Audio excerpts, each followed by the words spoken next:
Baik, Bismillahirrahmanirrahim. Assalamualaikum warahmatullahi wabarakatuh. Selamat siang semuanya. Eh, Selamat siang Bapak Rio Pranata SPD MPD selaku dosen pengampu dari mata kuliah pembelajaran diferensiasi. Hari ini kami akan mempresentasikan topik 3, yaitu tentang demonstrasi kontekstual yang membahas strategi pembelajaran berdiferensiasi. Nah, adapun keanggotaan dari kelompok saya yaitu sebagai berikut. Silakan next slide. Yang pertama ada Dela Putri Andini, yang kedua ada saya sendiri yaitu Yeti Kurnia Dewi, yang ketiga ada Lula Muhlisa, yang keempat ada Tania Henita Evianti, yang kelima ada Ria Firsta Mutiara, dan yang keenam ada Ririn Wiranti. Oke, silakan next. Nah, dalam kegiatan hari ini kami akan mempresentasikan tentang wawancara yang sudah kami lakukan bersama dengan narasumber, yaitu atas nama lengkap Serafina Suprapti Rahayu SPD, pekerjaan guru PNS, bidang keahlian IPS, asal sekolah SMPN 3 Sintang, pendidikan terakhir S1 dengan pengalaman adalah penulis buku Mutiara yang Ditemukan. Selanjutnya,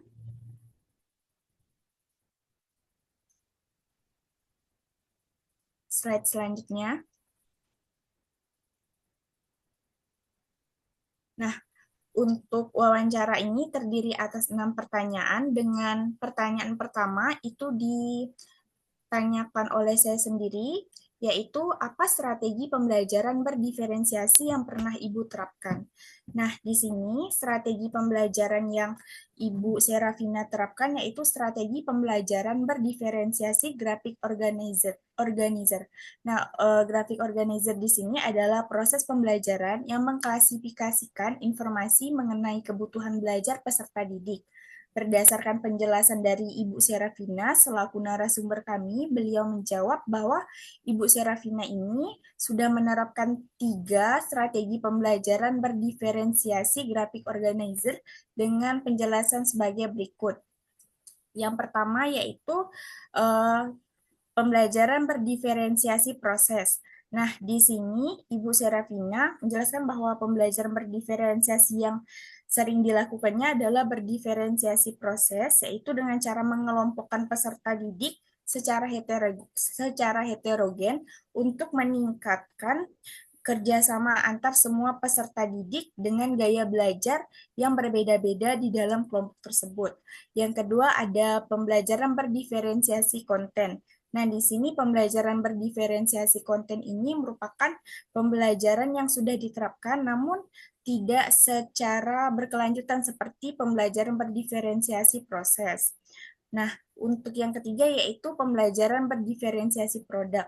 Pembelajaran berdiferensiasi produk di sini adalah pembelajaran berdiferensiasi yang tingkat keseringan dilakukan oleh Ibu Serapina ini juga lebih sering dilakukan dengan tingkat yang kuantitasnya itu sama dengan pelaksanaan pada pembelajaran berdiferensiasi proses, sehingga dapat diperoleh kesimpulan bahwa Ibu Serafina ini sudah menerapkan 3 strategi pembelajaran berdiferensiasi dengan 2 pembelajaran berdiferensiasi yang sering diterapkan, yaitu pembelajaran berdiferensiasi proses dan pembelajaran berdiferensiasi produk.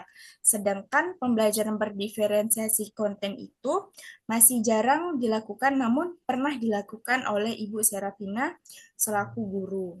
Nah, adapun untuk pertanyaan kedua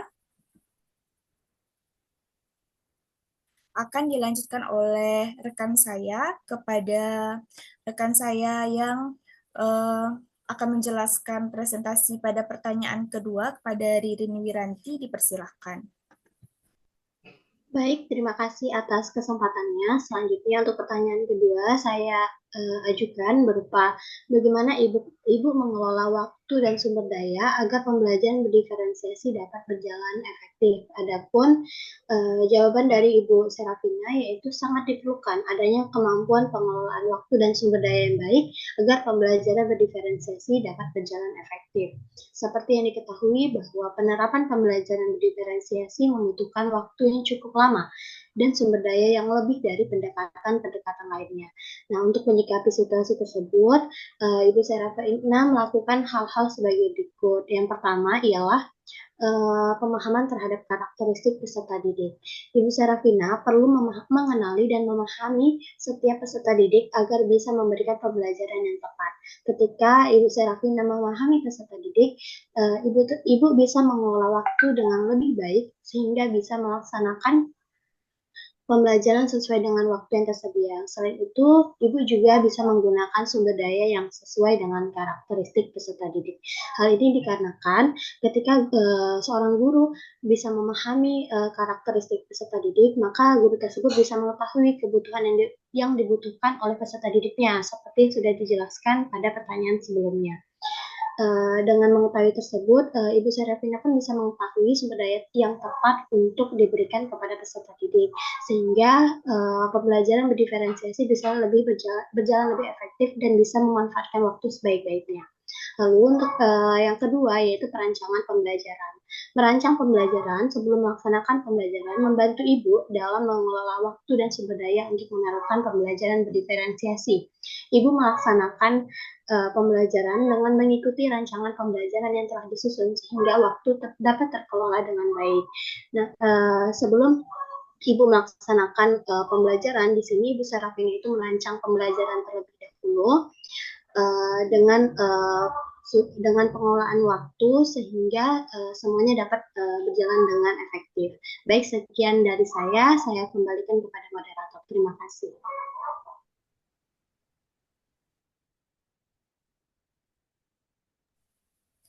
Baik, terima kasih atas jawaban pertanyaan yang sudah diajukan oleh Ririn kepada Ibu Serafina. Nah, selanjutnya pertanyaan yang ketiga akan dilanjutkan oleh rekan saya, yaitu kepada Ria Priska Mutiara. Pada Ria, waktu dan tempat saya persilakan. Baik, terima kasih moderator atas kesempatannya.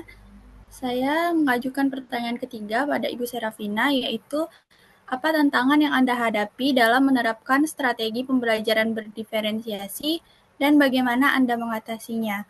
Adapun jawaban dari Ibu Serafina, yang pertama tantangan antara lain waktu yang terbatas. Di sini Bu Serafina merasa tidak cukup waktu untuk merancang dan melaksanakan strategi berdiferensiasi yang menyesuaikan dengan kebutuhan peserta didik yang beragam.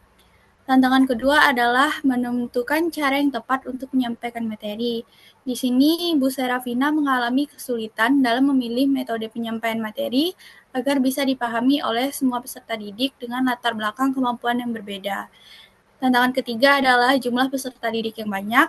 Di sini, Ibu merasa banyaknya peserta didik cukup memberikan tantangan dalam memperhatikan kebutuhan belajar individu secara optimal. Tantangan yang keempat adalah peserta didik yang kesusahan untuk fokus, di mana sebagian besar peserta didik itu sulit berkonsentrasi, sehingga sering membuat keributan dalam proses pembelajaran dan mengganggu jalannya pembelajaran. Tantangan yang kelima yaitu sumber daya yang kurang dari peserta didik, di mana beberapa peserta didik di sini tidak memiliki perlengkapan belajar seperti buku atau alat tulis yang menjadi kendala dalam mengikuti kegiatan belajar. Namun di sini Bu Serafina mempunyai cara untuk mengatasinya. Adapun cara-cara tersebut antara lain yang pertama yaitu menyiapkan diri dan perangkat ajar dengan baik. Jadi di sini Ibu Serafina berusaha merencanakan dan mempersiapkan segala sesuatu sejak awal agar pelaksanaan pembelajaran jadi lebih terarah. Solusi yang kedua yaitu Bu Serafina menyesuaikan materi dengan tingkat pemahaman peserta didik. Di sini Bu Serafina memodifikasi isi dan cara penyampaian agar lebih sesuai dengan kebutuhan dan kemampuan peserta didik. Solusi yang ketiga yaitu Bu Serafina menggunakan strategi belajar yang variatif. Di sini, guru mencoba berbagai metode atau pendekatan pembelajaran agar peserta didik tidak merasa bosan dan tetap tertarik untuk belajar. Solusi yang keempat yaitu memberikan semangat dan motivasi belajar. Di sini Bu Serafina menciptakan suasana belajar yang menyenangkan dengan melakukan ice breaking, kemudian menonton video bersama, bernyanyi bersama untuk meningkatkan motivasi dan konsentrasi peserta didik. Baiklah, sekian dari saya. Terima kasih. Saya kembalikan kepada moderator. Baik, terima kasih kepada Ria Pista Mutiara yang telah menyampaikan materi. Selanjutnya untuk pertanyaan keempat akan disampaikan oleh Lula Muhlisa. Kepada Lula Muhlisa, waktu dan tempat saya persilahkan. Baik, terima kasih kepada moderator telah memberikan waktu dan tempatnya. Kemudian saya akan membahas tentang bagaimana Ibu Serafina dapat mengidentifikasikan kebutuhan belajar yang berbeda kepada setiap siswanya. Yang pertama, Ibu Serafina melakukan asesmen diagnostik.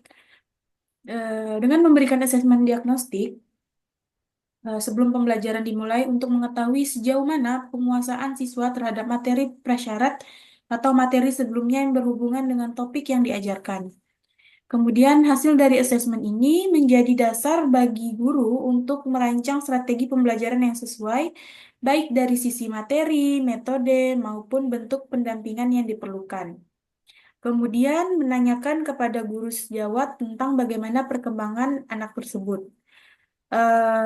Dengan menanyakan kepada guru sejawat, hal ini dapat menjadi sebuah diskusi dengan guru mata pelajaran lain atau wali kelas yang sebelumnya telah mendapatkan informasi yang sebelumnya telah mengajar, dan hal ini dapat membuat Ibu Serapina mendapatkan informasi tambahan mengenai perkembangan peserta didiknya. Pendapat dari guru sejawat sangat penting karena mereka bisa memberikan insight terhadap kebiasaan belajar, sikap, serta tantangan yang mungkin dihadapi oleh peserta didiknya. Kemudian dengan melakukan apersepsi. Dengan melakukan apersepsi di awal pembelajaran dengan tujuan mengaitkan materi baru dengan pengetahuan atau pengalaman sebelumnya yang dimiliki siswa. Dari proses ini, guru dapat melihat seberapa besar keterkaitan dan kesiapan siswa terhadap materi yang akan dipelajari. Apersepsi juga menjadi hal yang dapat dilakukan untuk mengamati antusiasme dan minat siswa terhadap topik tertentu. Kemudian, melihat nilai rapot. Dengan melihat nilai rapot, dapat memberikan gambaran umum terhadap prestasi akademik siswa dalam berbagai mata pelajaran dari waktu ke waktu. Dengan meninjau nilai rapot, Ibu Serafina dapat mengidentifikasikan mata pelajaran mana yang menjadi kekuatan atau kelemahan siswa, serta memetakan kecenderungan belajar siswa terhadap pengetahuannya. Kemudian dengan memperhatikan perilaku siswa di kelas, pengamatan terhadap perilaku siswa selama proses pembelajaran berlangsung sangat membantu dalam mengenali kebutuhan belajar siswa. Ibu Serafina dapat melihat apakah siswa mampu fokus atau mudah terdistraksi, menunjukkan rasa ingin tahu atau justru mengalami kesulitan untuk memahami instruksi. Kemudian observasi ini menjadi indikator untuk menentukan pendekatan pembelajaran yang tepat. Kemudian, guru melakukan interaksi langsung dengan siswa melalui sesi tanya jawab. Hal ini tidak hanya bertujuan untuk mengukur pemahaman siswa terhadap materi, tetapi juga menjadi sarana untuk menggali pengetahuan awal, yaitu minat dan cara berpikir siswa. Melalui interaksi ini, Ibu Serafina bisa mengetahui gaya belajar siswa dan tingkat kesiapan mereka dalam mengikuti pembelajaran. Baik, sekian yang dapat saya sampaikan. Saya kembalikan kepada moderator. Baik, terima kasih kepada Lula Muhlisa yang sudah menyampaikan materi pada pertanyaan nomor 4. Nah, untuk pertanyaan nomor 5 ini akan disampaikan oleh rekan saya, yaitu Tania Henita Evianti. Kepada Tania, waktu dan tempat saya persilahkan. Baik, moderator, terima kasih atas kesempatannya. Saya mengajukan pertanyaan kelima kepada Ibu Serafina, yaitu bagaimana Anda mengevaluasi keberhasilan pembelajaran berdiferensiasi di kelas Anda? Adapun jawaban beliau yaitu yang pertama dengan melakukan refleksi setelah pembelajaran. Jadi setelah mengajar, selalu mengajak peserta didik untuk melakukan refleksi guna mengetahui bagaimana perasaan mereka selama mengikuti pembelajaran. Apakah mereka merasa senang, bosan, atau mengalami kesulitan. Nah, tujuannya agar guru dapat mengetahui bagaimana perasaan siswa selama proses belajar. Hal ini penting agar guru bisa mengevaluasi dan memperbaiki proses pembelajaran berikutnya. Yang kedua, dengan papan refleksi dengan emoji. Jadi, selain dengan secara lisan, guru juga menggunakan atau menyediakan papan di depan kelas, kemudian peserta didik diminta menempelkan emoji yang sesuai dengan perasaannya terhadap pembelajaran. Cara ini membuat siswa dapat mengekspresikan perasaannya secara sederhana dan visual sehingga guru bisa langsung mengetahui perasaan peserta didik. Kemudian yang ketiga, refleksi tertulis menggunakan kertas. Ibu Serafina juga meminta peserta didik menuliskan perasaan atau pendapat mereka tentang pembelajaran pada selembar kertas, kemudian dikumpulkan. Cara ini digunakan untuk mengetahui respon mereka secara lebih pribadi. Jadi, selain refleksi lisan dan visual, guru juga meminta siswa menuliskan perasaan atau pendapat mereka tentang pembelajaran pada selembar kertas. Refleksi tertulis ini dikumpulkan dan digunakan untuk memahami respon siswa secara lebih pribadi dan mendalam sehingga guru dapat mengetahui apa yang mungkin tidak bisa diungkapkan oleh siswa secara langsung melalui lisan. Kemudian yang keempat dengan melakukan evaluasi hasil tugas dan asesmen formatif. Mengevaluasi keberhasilan pembelajaran berdiferensiasi dengan meninjau hasil tugas peserta didik serta melakukan asesmen formatif di akhir pembelajaran. Hal ini bertujuan untuk mengetahui sejauh mana siswa memahami materi yang diajarkan serta memastikan pembelajaran berdiferensiasi yang digunakan itu efektif dan sesuai dengan kebutuhan siswa. Mungkin sekian yang dapat saya sampaikan. Selanjutnya saya kembalikan kepada moderator. Baik, terima kasih kepada Tania Henita Evianti yang sudah menyampaikan pertanyaan pada nomor 5. Nah, selanjutnya untuk pertanyaan yang keenam adalah pertanyaan terakhir dari kelompok kami yang kami ajukan kepada Ibu Serafina. Pertanyaan ini akan disampaikan oleh rekan saya yaitu Dela Putri Andini. Kepada Dela, waktu dan tempat saya persilakan. Baik, terima kasih kepada moderator. Adapun untuk pertanyaan keenam ini, saya menanyakan kepada Ibu Serafina mengenai bagaimana penggunaan lembar kerja untuk peserta didik dalam pembelajaran diferensiasi yang digunakan di sekolah. Adapun Ibu Serafina menjawab bahwa penggunaan LKPD yang disusun secara mandiri oleh Ibu sendiri itu seragam dari segi pertanyaan, sehingga segi pertanyaan itu sama semua dalam bentuknya untuk seluruh siswa di kelas yang belajar. Kemudian hasil akhir yang diberikan atau yang dibuat oleh peserta didik itu dibuat secara berbeda-beda. Nah, maka di sini artinya adalah penggunaan atau diferensiasi produk. Produk itu dapat berupa tulisan, gambar, video, atau kerajinan tangan. Nah, hal tersebut Ibu Serafina mengatakan bahwa melalui diferensiasi produk yang berbeda-beda. Adapun materi yang diberikan di dalam LKPD itu, Ibu Serafina mengatakan bahwa materi dibuat berdasarkan karakteristik materi. Nah, sehingga ada peserta didik yang memerlukan eksplorasi, gagasan, dan kerjasama. Nah, Ibu Serafina menggunakan LKPD yang mendorong diskusi kelompok. Lalu untuk materi yang lebih bersifat pemahaman konsep atau latihan individu, Ibu Serafina menggunakan LKPD untuk dikerjakan secara individu. Sehingga hal itu dapat mempertimbangkan keterbatasan waktu yang digunakan, terus memanfaatkan dinamika kelas untuk lebih aktif dan agar lebih mudah untuk diarahkan secara tepat. Baik, sekian dari saya. Saya kembalikan kepada moderator. Baik, terima kasih kepada Dela Putri Andini yang sudah menyampaikan jawaban dari Ibu Serafina yang merupakan jawaban terakhir dari pertanyaan kelompok 2, yaitu pertanyaan yang ke-6. Nah, dengan berakhirnya penyampaian materi yang sudah disampaikan oleh Dela Putri Andini, maka berakhir pula presentasi kami pada siang hari ini. Saya selaku perwakilan mengucapkan terima kasih kepada rekan-rekan mahasiswa. Nah, boleh di next slide dulu. Nah, baik, ini adalah penghujung dari presentasi kami, Pak. Mungkin hanya ini yang dapat kami sampaikan, kurang dan lebihnya saya sebagai perwakilan mohon maaf atas segala sikap, tindakan, dan perbuatan yang kurang berkenan selama presentasi ini berlangsung. Sekian yang dapat kami sampaikan. Wabillahi taufiq wa hidayah. Wassalamualaikum warahmatullahi wabarakatuh. Waalaikumsalam warahmatullahi wabarakatuh.